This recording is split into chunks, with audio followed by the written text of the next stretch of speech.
सुप्रभात मित्रांनो, तुम्ही सर्वच जण FYBA पास होऊन SYBA ला तुम्ही ॲडमिशन घेतलेला आहे। मराठी विषय हा तुम्ही स्पेशल घेतला, त्याबद्दल मी तुमचं शब्दसुमनाने अगोदर स्वागत करतो। मित्रो, गेल्या 22 मार्च पासून संपूर्ण जगामध्ये कोरोनारूपी महामारीने संपूर्ण जग त्रस्त होऊन गेलेले आहे। सर्व क्षेत्रांमध्ये या महामारीने आपल्यावर अनंत अशा अडचणी निर्माण केलेल्या आहेत। मग त्यात शिक्षण क्षेत्रही अपवाद राहिलेले नाही। 22 मार्च पासून शाळा महाविद्यालयांमध्ये पूर्णपणे शुकशुकाट आहे। कुणीच महाविद्यालयामध्ये आजपर्यंत या महामारीमुळे येऊ शकत नाही। त्यामुळे तुमचे शैक्षणिक नुकसान होत आहे। आता हे नुकसान जे काय हे मानवाने केलं नाही, ते एक निसर्गदत्त असं नुकसान आहे। आणि हे महामारी केव्हा मिटेल, कसं मिटेल हे आजपर्यंत कोणीच भाकीत करू शकत नाहीत।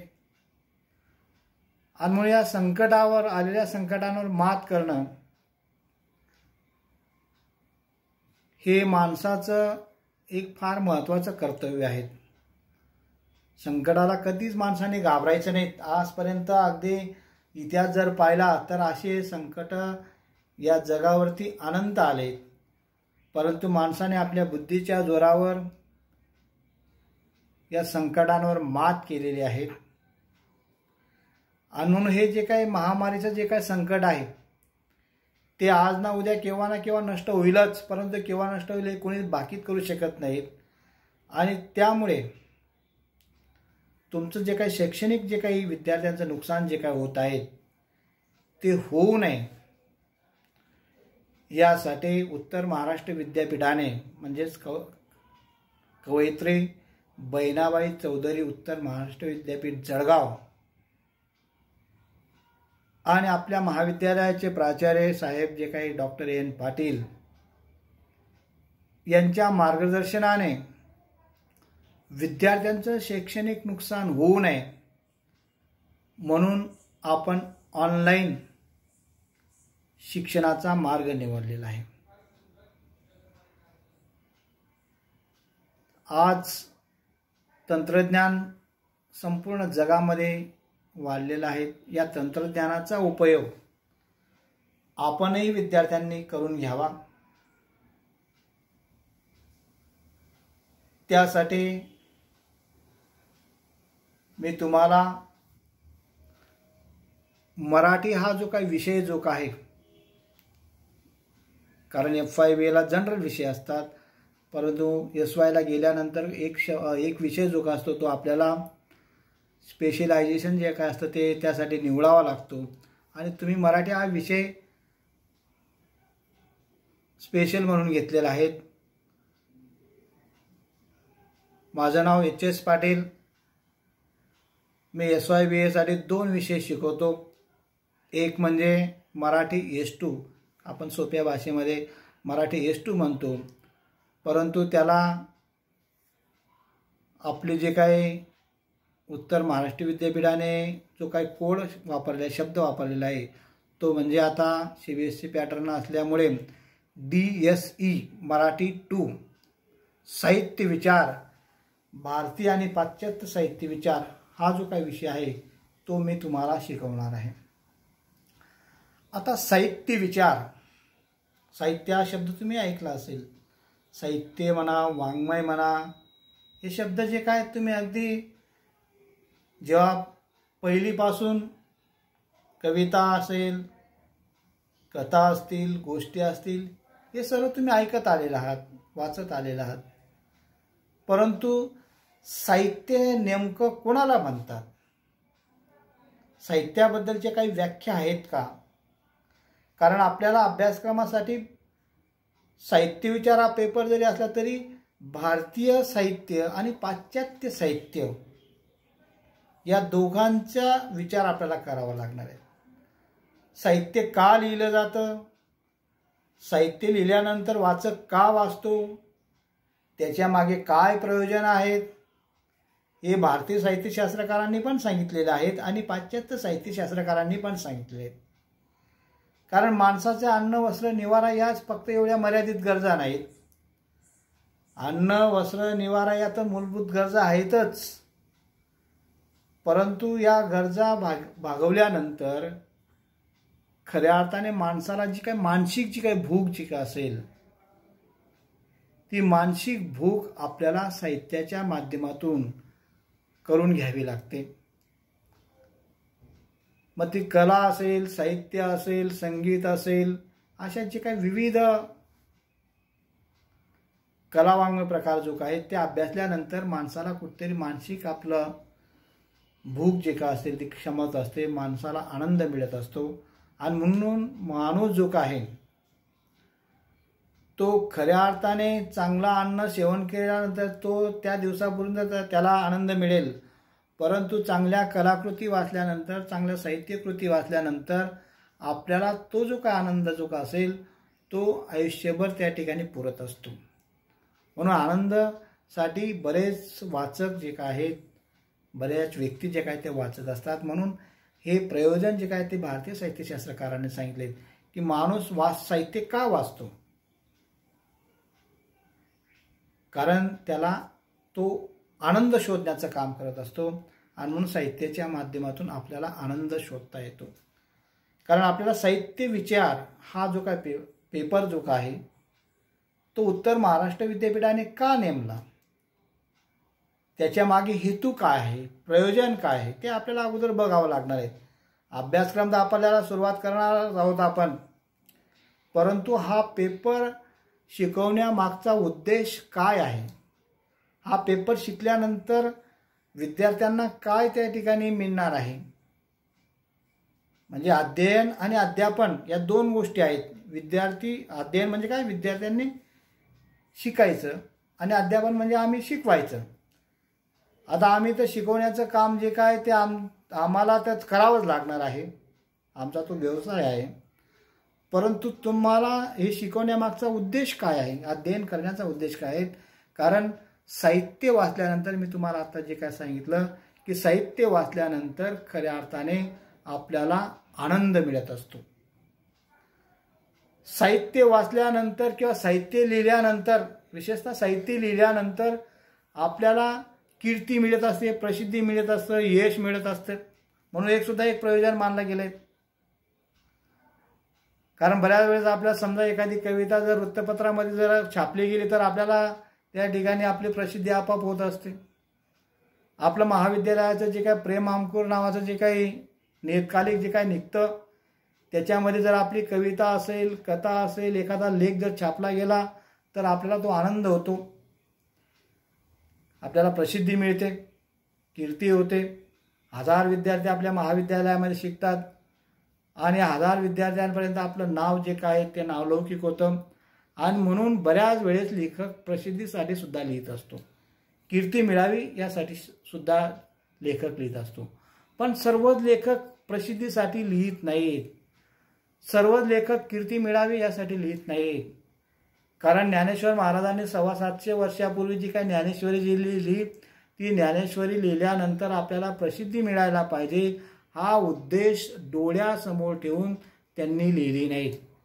म्हणजे ज्ञानेश्वरी असेल, अमृतानुभव असेल, चांगदेव 65 असेल, हरिपाठाचे अभंग असतील, हे सर्व ज्ञानेश्वरांनी जे काही लिहिलं ते खऱ्या अर्थाने आपल्या स्वतःच्या समाधानासाठी, स्वतःला आनंद मिळवण्यासाठी आणि त्याचबरोबर समाजाला एक प्रकारे काहीतरी उपदेश मिळायला पाहिजे, समाजाला कुठेतरी अध्यात्माची गोडी लागायला पाहिजे, या दृष्टिकोनातून खऱ्या अर्थाने ज्ञानेश्वरांनी ज्ञानेश्वरी लिहिली. म्हणून सर्वच लेखक प्रसिद्धीसाठी लिहित नाहीत, सर्वांनाच प्रसिद्धीचा हव्यास नसतो. मग ज्ञानेश्वर असतील, तुकाराम असेल, एकनाथ असेल, नामदेव असतील, संत रामदास स्वामी असतील किंवा अगदी चोखा मेळा असतील, नरहरी सोनार असेल, गोरा कुंभार असतील, संत जनाबाई असेल, संत मीराबाई असतील, हे सर्व जे काही संत मंडळी जे काय आहेत, या संतांनी कधीच डोळ्यासमोर आपल्याला प्रसिद्धी मिळायला पाहिजे, आपल्याला कीर्ती मिळायला पाहिजे, हा उद्देश डोळ्यासमोर ठेवून त्यांनी साहित्याची निर्मिती केली नाही. म्हणून मित्रहो, साहित्य निर्मिती जेव्हा लेखक करत असतो तो प्रसिद्धीसाठी लिहित नाही, कीर्तीसाठी लिहित नाही, तर तो खऱ्या अर्थाने आपल्याला आनंद मिळावा या उद्देशानं हा उद्देश डोळ्यासमोर ठेवून खऱ्या अर्थाने लेखक जो का असतो तो साहित्य निर्मिती करत असतो, कलावंत जो का आहे तो साहित्याची निर्मिती करत असतो. म्हणजे आनंद मिळवणं हा जसा एक महत्त्वाचा उद्देश माणसाचा असतो. म्हणून मम्मट नावाचा भारतीय साहित्यशास्त्रकार जो काय त्यांनी एक प्रकारे साहित्य का लिहिलं जातं याच्या मागचं त्यांनी संस्कृतमध्येच एक प्रकारचं एक सुभाषित सांगितलेलं आहे. साहित्याचं प्रयोजन सांगत असताना त्यांनी सुभाषितमध्येच वर्णन केलं आहे किंवा सांगितलं आहे, सकल प्रयोजनम आनंदम. म्हणजे सर्वात श्रेष्ठ जर प्रयोजन जर कोणतं असेल तर ते आनंद आहेत. माणूस जगतो कशासाठी? आनंद मिळवण्यासाठी. जीवन कुठेतरी आपलं सुखमय व्हावं यासाठी एक प्रकारे प्रत्येक माणूस जो काय तो धडपड करत असतो. मित्र, या लॉकडाऊनच्या काळामध्ये बऱ्याच लोकांना अगदी घराबाहेर जाता आलं नाही, म्हणून काही मानसिक नैराश्य काही नाही येऊन गेले आहेत. परंतु जो खरा सहृदय माणूस जो का असेल त्या माणसाने जरी या लॉकडाऊनच्या काळामध्ये जरी त्यांना घरात जरी राहावं लागलं तरी सुद्धा बऱ्याच लोकांनी साहित्याचा आस्वाद घेतला, साहित्याचं वाचन केलं. मग ते ज्ञानेश्वरी असतील, अमृतानुभव असेल किंवा जे ज्याला पटेल तशा प्रकारचं साहित्य वाचून आपला जो काही वेळ जो का असेल तो वेळ त्यांनी साहित्यामध्ये घालवला. म्हणजेच त्याला जीवनामध्ये एक प्रकारचं आनंद जो काय तो त्यांनी मिळवला. म्हणून साहित्य का लिहिलं जातं? कारण आपल्याला भारतीय साहित्य विचाराचा जसा अभ्यास करायचा आहे, भारतीय साहित्य लिहिण्यामागचे काय प्रयोजन आहेत किंवा साहित्याचे जे काय प्रयोजन जे काय आहेत त्याच्यामध्ये मी तुम्हाला सांगितलं, आनंद असेल, यश असेल, कीर्ती असेल, प्रसिद्धी असेल. त्याचबरोबर साहित्य लिहिल्यानंतर बऱ्याच वेळेस आपल्याला पैसाही मिळतो. तुम्ही चांगली जर एखादी कथा लिहिली, कथासंग्रह लिहिला, तर त्याला जर साहित्य अकादमीचा पुरस्कार जर मिळाला तर त्याला एक प्रकारे द्रव्यलाभ होतो, पैसा मिळत असतो. सरकार त्याला 1,00,000 रुपयाचं बक्षीस देत असतं.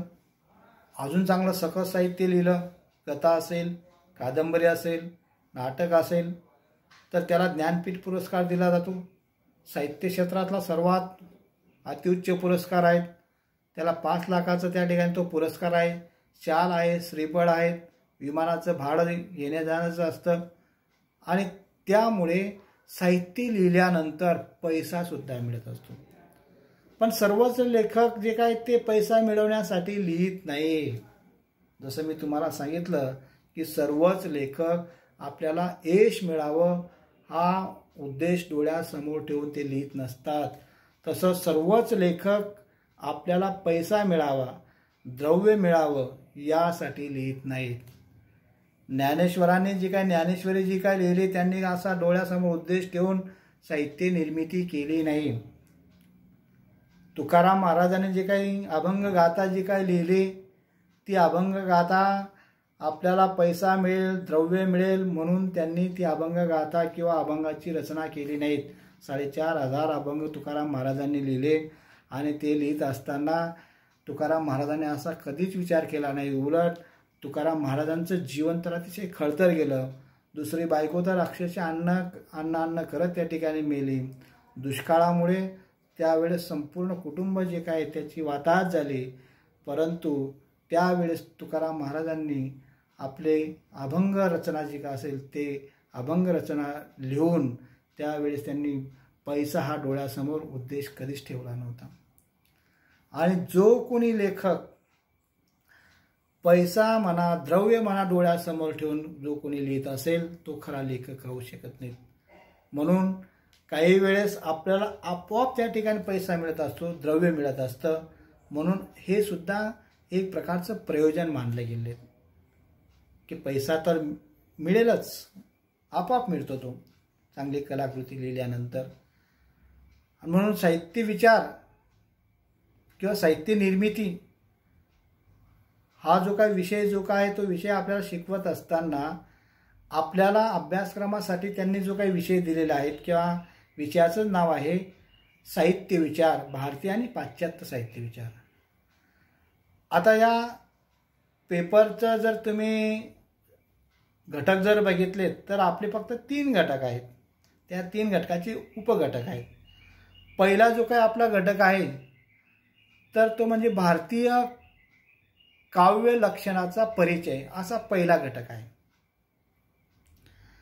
आता भारतीय काव्य लक्षणाचा परिचय, आता काव्य हा जो काही शब्द जो काही वापरलेला आहे हा मर्यादित अर्थाने वापरला गेला नाही. कारण भारतीय साहित्यशास्त्रकारांनी काव्य या शब्दाची फार मोठी व्याप्ती केलेली आहे, व्याप्ती सांगितलेली आहे की काव्य म्हटल्यानंतर फक्त पद्य वाङ्मय प्रकार नाही, तर काव्यामध्ये गद्य आणि पद्य या दोघांचाच त्या ठिकाणी समावेश होत असतो. त्याला त्यांनी पूर्वीच्या काळामध्ये एक प्रकारे काव्य मानलेले आहे.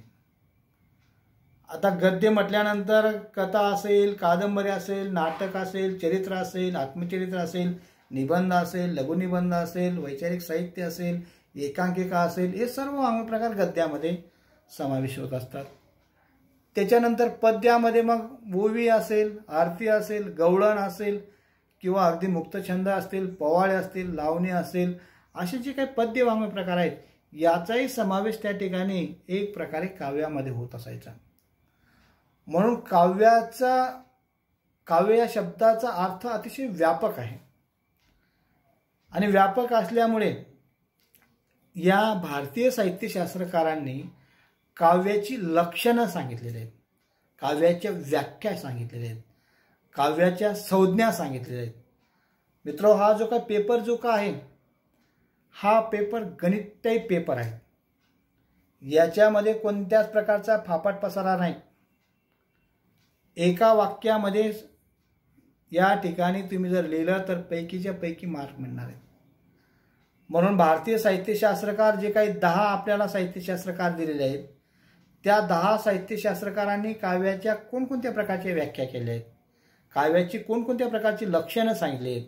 लक्षण म्हणजे एक प्रकारची व्याख्या, संज्ञा. त्याचप्रमाणे 10 पाश्चात्य साहित्यशास्त्रकारांनी जी काय काव्याची लक्षणे जी काय सांगितली आहेत ते आपण अभ्यासणार आहोत. आणि म्हणून भारतीय साहित्यशास्त्रकारांनी काव्याच्या व्याख्या सांगत असताना पहिला जो काही भारतीय साहित्यशास्त्रकार आहे तो आहे भाम. या भामने सुरुवातीला संस्कृत भाषेमध्ये काव्याची व्याख्या केली. पूर्वीच्या काळामध्ये संस्कृत भाषा ही खऱ्या अर्थाने सर्वश्रेष्ठ भाषा मानली गेलेली होती आणि त्यामुळे त्यांनी सुरुवातीला संस्कृतमध्ये भाषा म्हणजे काव्याची व्याख्या केली. ते एका वाक्यामध्ये सांगतात की काव्य कोणास संबोधावं, काव्य कोणास म्हणावं, काव्याची व्याख्या नेमकी काय सांगता येईल.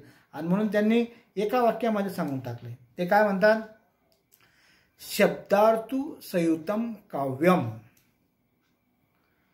म्हणजे शब्द आणि अर्थ या दोघांच्या माध्यमातूनच काव्याची निर्मिती होत असते. त्याशिवाय ते काव्य जे काय ते काव्य निर्माण होऊ शकत नाही. बऱ्याच वेळेस आपण काय म्हणतो की शब्दाची जुळवणी केली म्हणजे काव्य होतं. रला र, मला म, टला ट जुळवणी केली किंवा जोडलं म्हणजे त्या ठिकाणी काव्य होत नाहीत. तर मित्रहो, काव्याची निर्मिती जी काय ती शब्दांबरोबर, म्हणजे तुम्ही कितीही अलंकारिक भाषा जरी वापरली आणि अलंकारिक भाषा वापरल्यानंतर तुम्ही ते काव्य जरी लिहिण्याचा प्रयत्न जर केला परंतु त्या काव्यामध्ये जर कोणत्याही प्रकारचा अर्थ नसेल तर ते काव्य निरस ठरत असतं. म्हणून काव्यामध्ये 2 घटकाला महत्त्वाचं स्थान दिलं आहे. एक म्हणजे शब्द आणि दुसरं म्हणजे अर्थ.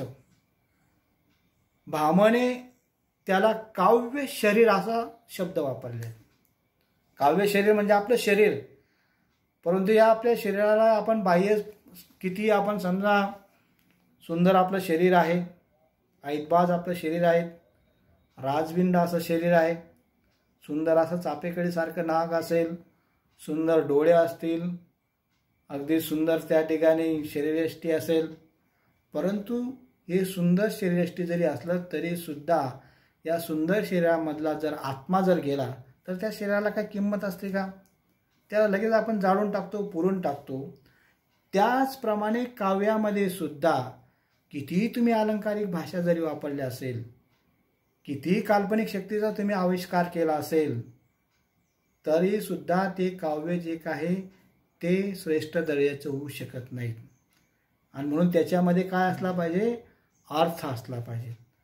शरीरामध्ये जसं आत्मा आहे तोपर्यंत त्या शरीराला किंमत आहे, त्याचप्रमाणे काव्यामध्ये सुद्धा जोपर्यंत त्या काव्यामध्ये अर्थ आहे, आशय आहेत, तोपर्यंत त्या काव्याचं महत्त्व जे काय ते निर्माण होऊ शकत नाही. म्हणून काव्याची व्याख्या सांगत असताना एका वाक्यामध्ये तुम्ही लक्षात ठेवायचं की शब्द आणि अर्थ यांच्या सहचार्याने एक प्रकारे काव्याची निर्मिती होत असते. त्यालाच काव्य संबोधलं जातं. संस्कृतमध्ये शब्दार्थी संयुक्तम काव्यम असं जे काही वाक्य जे काही व्याख्या जी काय आहे ती खऱ्या अर्थाने भामने सांगितली. त्याच्यानंतर दुसरा जो काही भारतीय साहित्यशास्त्रकार जो काय तो आहे आनंदवर्धन. आनंदवर्धन हा सुद्धा एक फार मोठा भारतीय साहित्यशास्त्रकार होऊन गेला.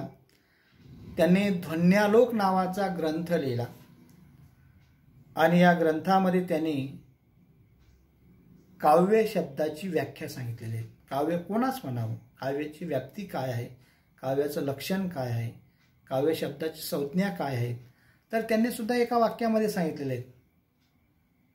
ध्वनिरात्मा काव्यस्य.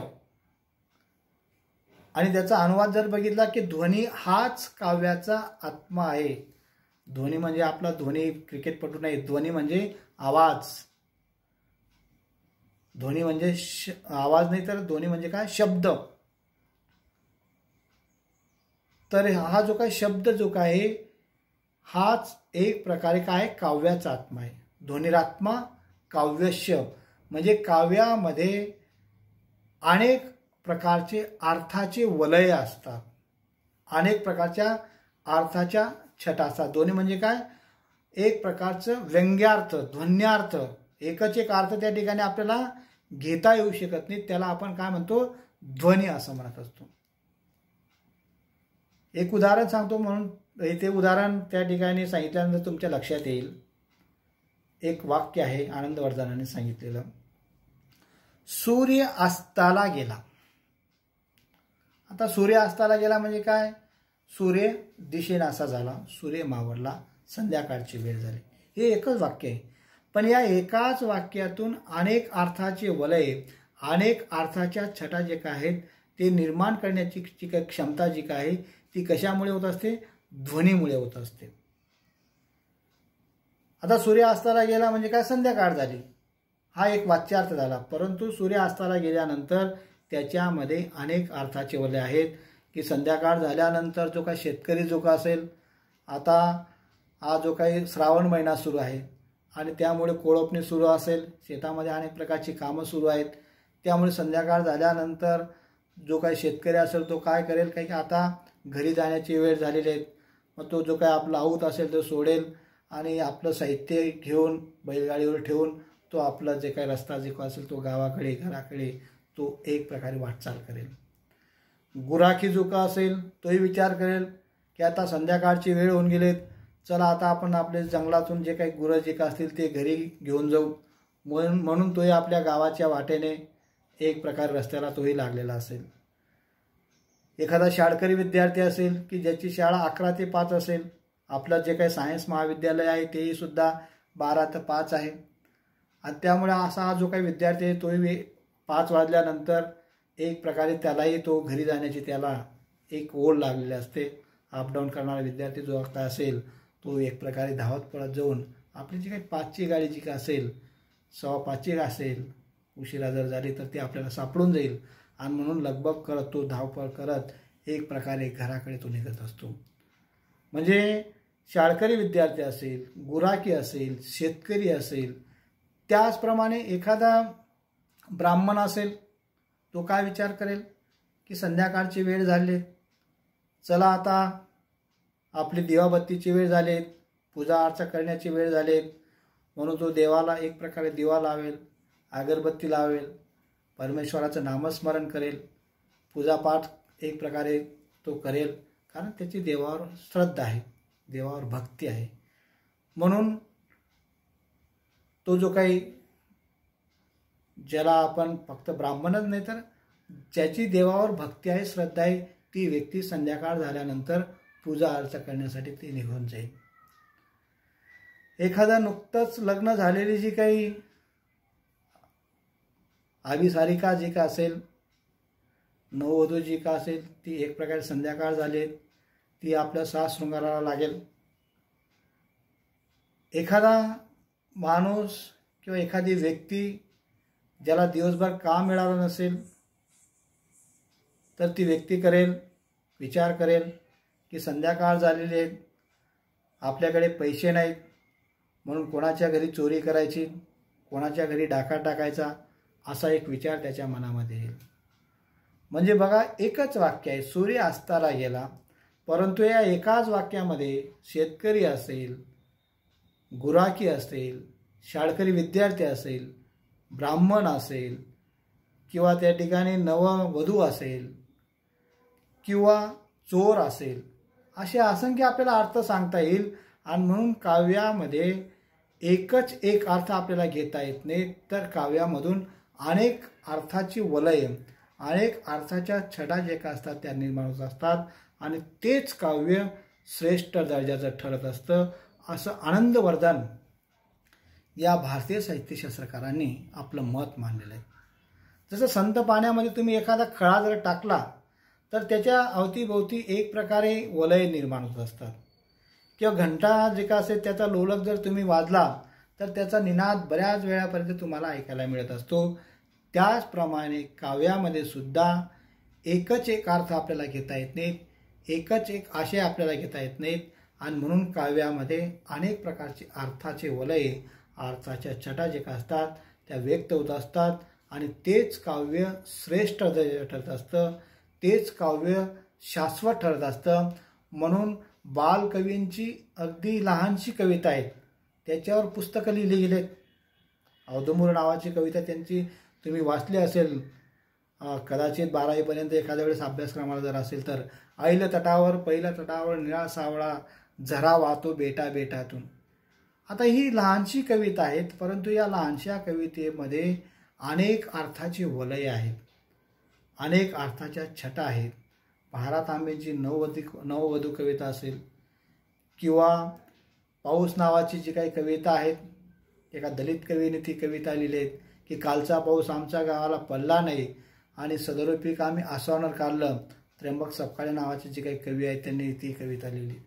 आता कालचा पाऊस आमच्या गावाला पडला नाही, सदर पीक आम्ही आसवणार काढलं, याचा वाच्यार्थ जो काय तो वाच्यार्थ आपल्याला जर बघितला तर काय, कालचा पाऊस आमच्या गावाला पडला नाही, सदर पीक आसवणार काढलं, म्हणजे उत्पन्न आलं नाहीत, म्हणून आम्हाला काय झालं, दुःख झालं.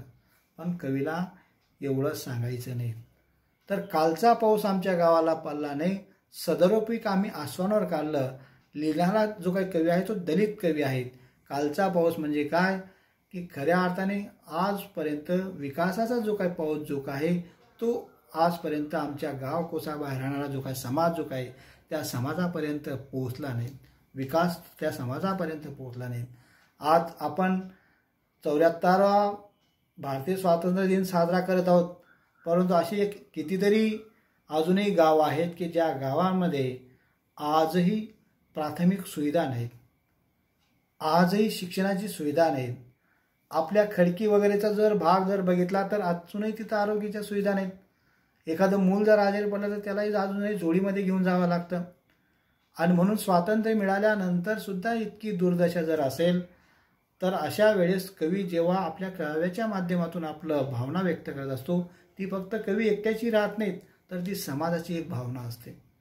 म्हणून काव्यामध्ये अनेक अर्थाचे वलय, अनेक अर्थाच्या छटा जे का असतात त्या निर्माण होत असतात आणि तेच काव्य श्रेष्ठ दर्जाचं ठरत असतं असं आनंदवर्धन या भारतीय साहित्यशास्त्रकाराने काव्याची व्याख्या सांगत असताना, काव्याचं लक्षण सांगत असताना एक प्रकारे आपलं मत मांडलेलं आहे, आपला विचार मांडलेला आहे.